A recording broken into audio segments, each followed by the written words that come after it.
So the third part of my presentation today is about Stagecraft.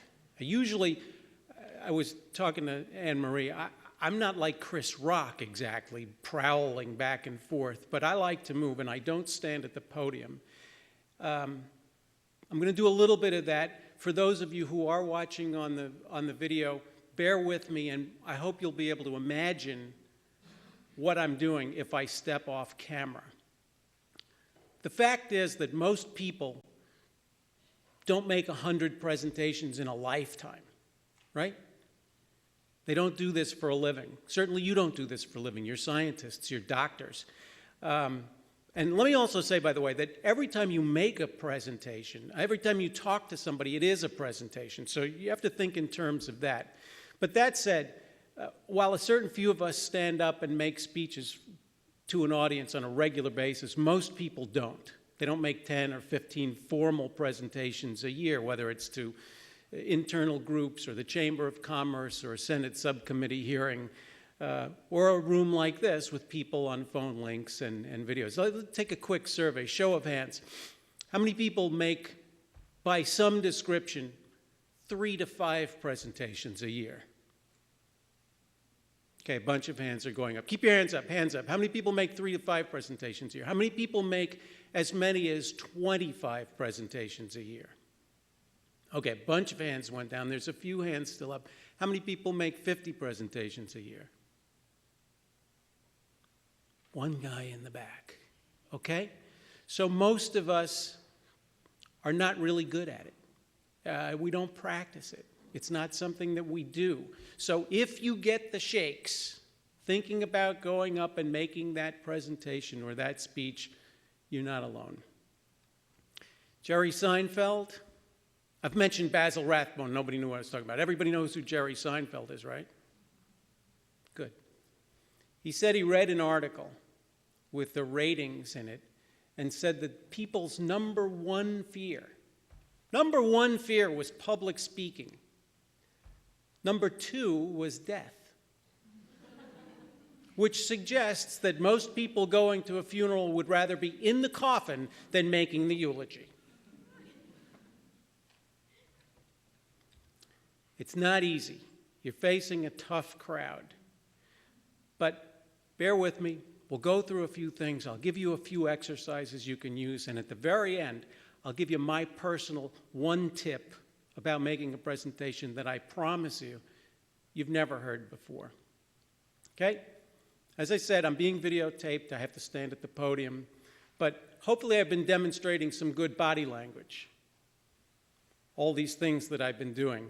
The actual title of this is Going Beyond the Podium. How do you make a great presentation? It's with preparation, just as you started to say a minute ago. And in writing the script and in getting everything ready, you're prepared. I have a pregame ritual. Susan Laird has actually seen this. I will eat a sandwich, usually cheese and mustard on rye bread, and drink a soda right before I go on. This morning, I made sure I had enough fuel in the tank. I had oatmeal with a banana. Make sure you eat something.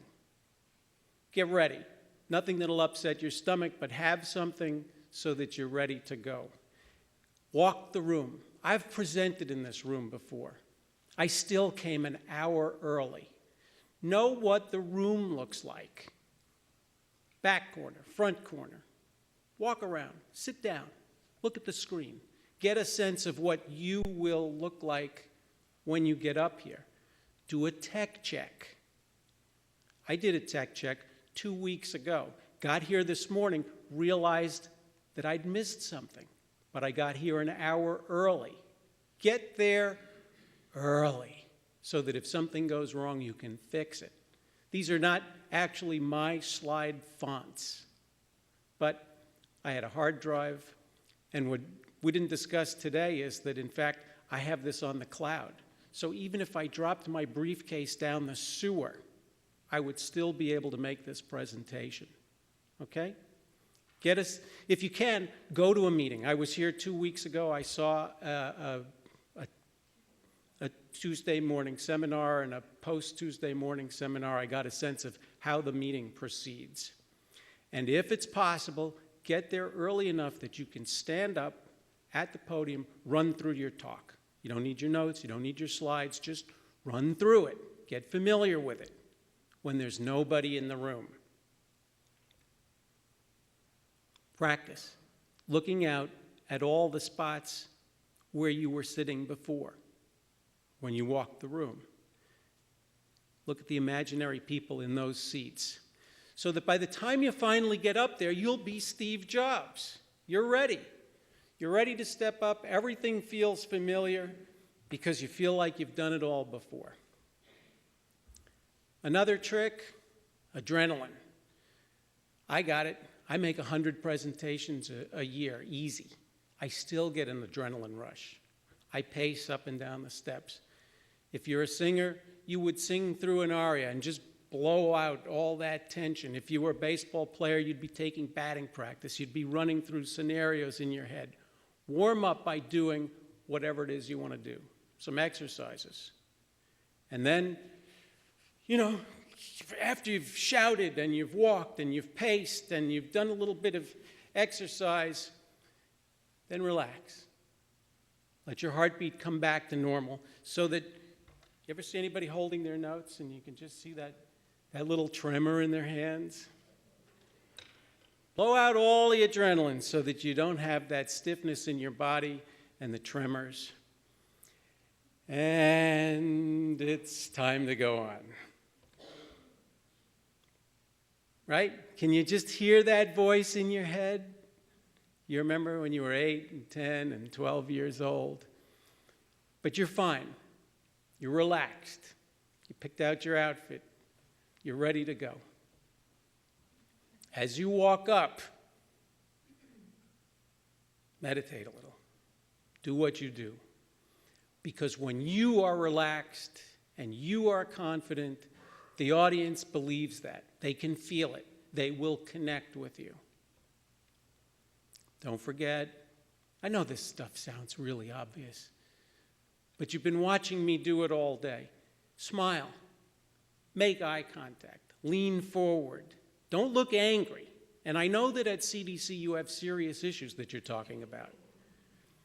But, you want to convey the feeling that you're an earnest teacher and not a scolding schoolmarm. You want authority and not dread from your audience. Okay? Now, hang on one second.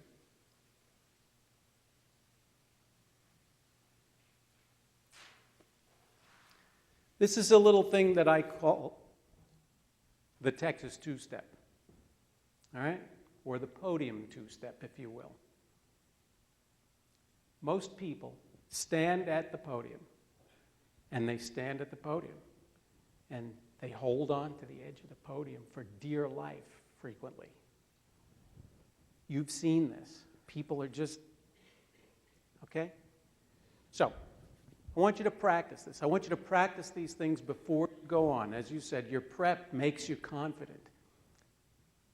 Get ready to make your first big point. You've got 3 points that you're going to make. Rule of threes, 3 points on that slide. Okay? And make the first point with a gesture. Make it strong. Then as you're going to make the second point, take 2 steps. You can hold on if you like. It's okay. Take 2 steps out and make the point your second point. Talk about what you want to talk about. Maybe if you can, just let go. And use both hands, if you can. And then as you're about to make the third point on that slide, take 2 steps forward. Walk out to your audience. Look them in the eye. Lean into the audience and address them. It does several things. First of all, you're not hiding behind the podium. Second of all, the closer you get to people, the stronger the connection. It's just a fact. If I could, I would leap off and walk around among you. But you don't have to do that. Just make the connection, make eye contact, show people that you are confident, and get right up to them. This also gives you the opportunity to make these kinds of gestures, and we'll talk about hand gestures next. And then when you've finished making those points, just take a little look over your shoulders so that you don't trip over the water. Walk back and come back to the podium. It's not that hard to do. Just practice. Just do it. Do it a couple of times. Do it in the bedroom. Do it in the bathroom. Do it for the dog. It's okay. All right? And when you're driving the point home, use your hands. Make direct contact. People have no choice now. You can't be doing the Blackberry prayer because I'm looking right at you. There's one woman back there on her laptop, so. All right? People do tend to be more engaged when you get close to them. And if you can actually walk right out into the room. That's fine too. It's not necessary, but it's a good trick. So now let's talk about hand gestures. This is tough for people. People who don't practice, people who are nervous. They never look up from their notes. Your hand gestures and your body language are really important, and you've heard me talk faster, talk slower, higher and lower. It all works together. Do these things. You can pretend to be a magician and do a trick. You can pretend that you're talking to somebody that you know. You see politicians come out and they do this. They point to people that they know in the crowd or celebrities. They don't know anybody. Well, they may know a few, but they don't really know all those people. They're just engaging the crowd, okay? Because you want them to relate. You want them to trust you.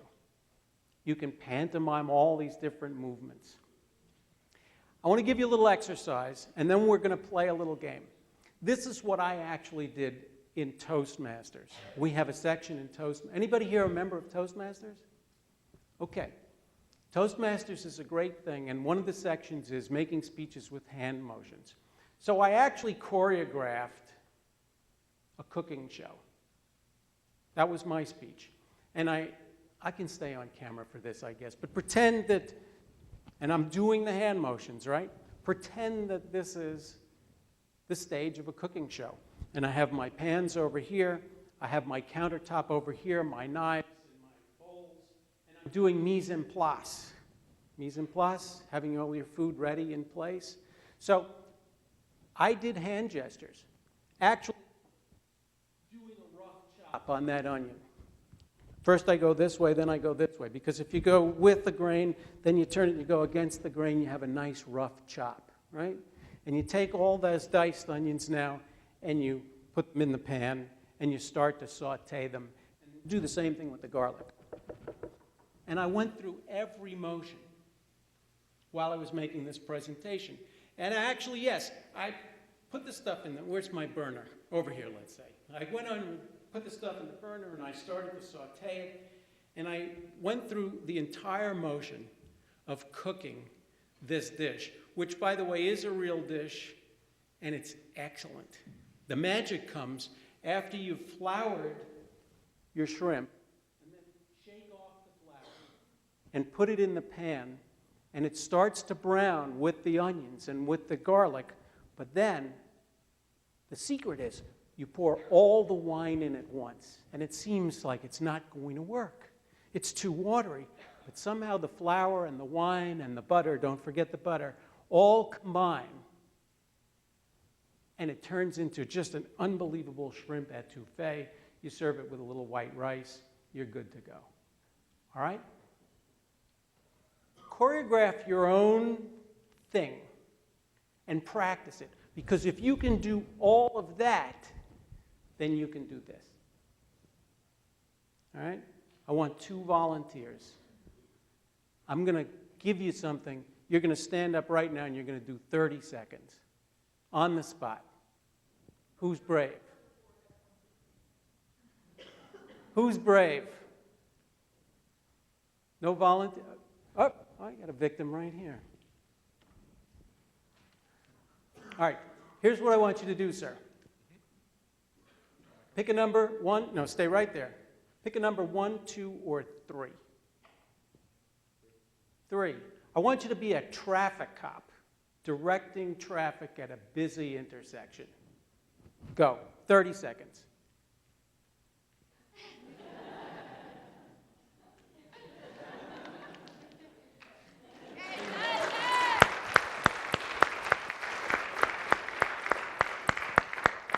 It was only 20 seconds, but that's okay. See, it's not so hard. All right, one more volunteer. Come on. All right, here we go. Saved me. Thank you. Pick a number 1 or 2. 1. Okay, you just got a box from IKEA, and you have opened up the directions, and you're narrating to your 4-year-old that you're putting together this bookshelf for your 4-year-old child. Start to build a bookshelf for 30 seconds.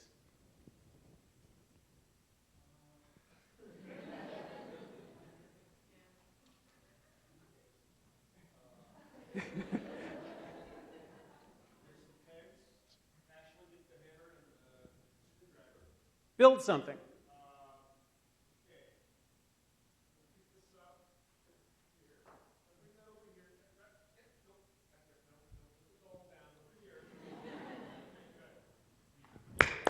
Good man. All right? The point I'm making is this again. If you can practice this silly stuff in the privacy of your own home, it'll be a lot easier to make the small and simple gestures. You won't just feel so silly. And you can even choreograph your own speech. Just so that you know, I have things written into my notes. Pause, hand, point, ask. You can put them in there. It's not a problem. All right, talk about props.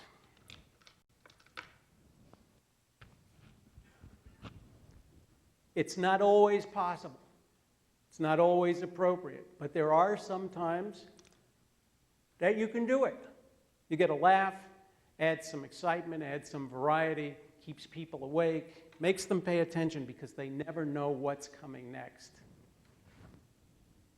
I hate to put that hat on because I don't like to mess up my hair. And again, I don't know what's appropriate for you, but if you want to drive the data home, and there was not really a huge difference between Anne-Marie's first and second presentation, in as much as the data was all there, the data was the same. It's only a question of how it's presented and how memorable it becomes, okay? It's not always possible, I understand that, but keep props in mind.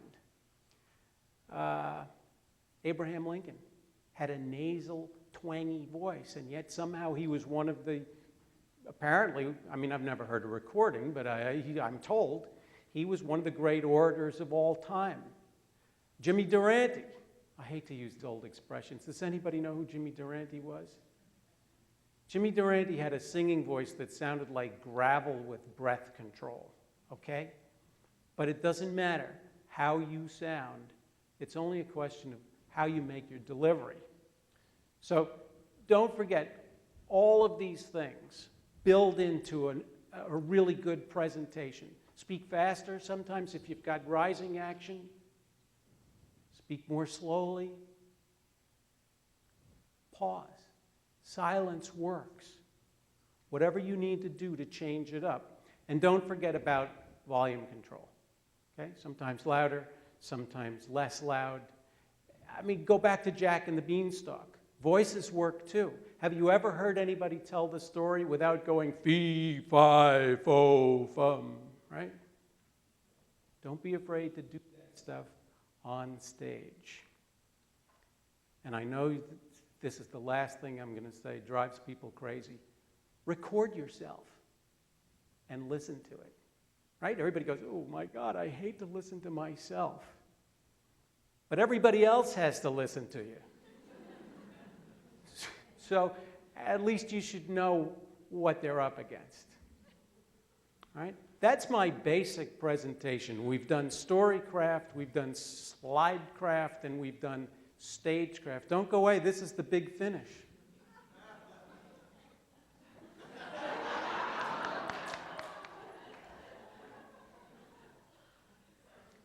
This is the secret that nobody else will tell you. I've patented this. Here's my question. How many people am I talking to?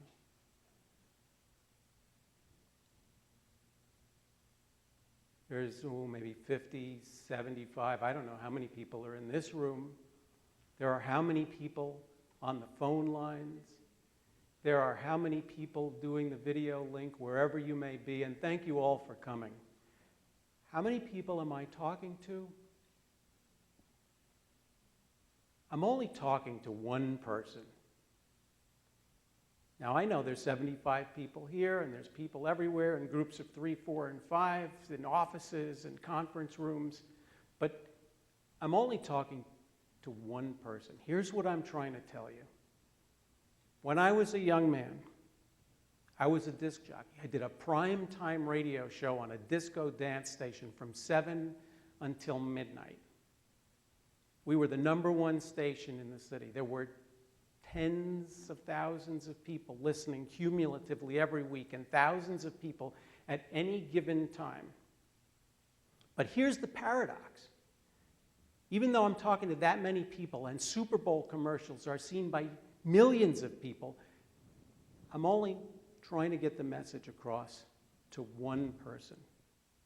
One person, perhaps among a group of people, but you are listening to me, and I'm speaking to you. I'm speaking to you. The essence of being a great communicator is having that sense that you're speaking to one other person. It's just you and your child at bedtime. It's you and your best friend in the car. It's you and your grandparent over a piece of pie. That's the secret of being a great communicator. I want to reach one person at a time, although I hope hundreds are listening. I just want you to remember a couple of key tips or techniques, the ones that are important to your efforts. I want to see if I can make one person understand a new concept or change their mind. Today, I may be trying to get one person to see these presentations in a new light. I love having hundreds of people in my audience, but I'm only talking to one person, you.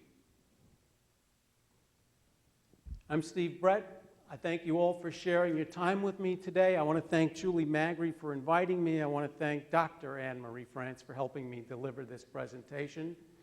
And I think we still have time for some questions and hopefully some answers.